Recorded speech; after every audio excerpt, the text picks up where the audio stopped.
کیا جاتا ہے، پھر وہ جو ان سے زیادہ قریب ہوتے ہیں اور پھر جو ان سے زیادہ قریب ہوتے ہیں، اس طرح سے جو میرے دوستو یہ تو نبوی سنت ہے، حالات اور آزمائش کا آنا۔ ان حالات اور آزمائش میں ثابت قدم رہنا، نبی کریم صلی اللہ تعالی علیہ وسلم کی سنت کا اتباع کرنا، جزا فضا سے، شکوہ شکایت سے اپنے آپ کو بچائے رکھنا ان حالات میں، اور صبر کر کے پورے جم کر کے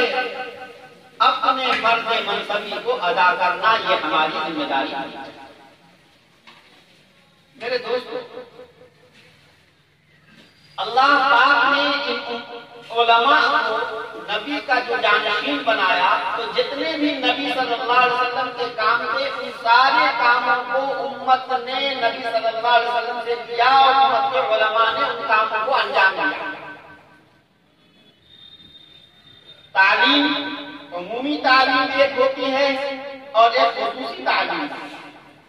قرآن اور حدیث کا تفصیلی علم سب نہیں حاصل کر سکتے، اور نہ سب کے اندر صلاحیت ہوتی ہے، نہ سب کے پاس وقت ہوتا ہے۔ اس کے لیے تو بہت مختصر سی جماعت جو ذہین لوگ ہوں اور جو ہمت ہوں اور وقت کو فارغ کر کے اب ہر طرف سے یکسو ہو کر کے لگ جائیں، ایسے لوگ مدارس کے اندر آتے ہیں، اور مدارس میں جو یہ قرآن اور حدیث کا پورا تفصیلی علم پڑھایا جاتا ہے، یہ تو خصوصی تعلیم ہے۔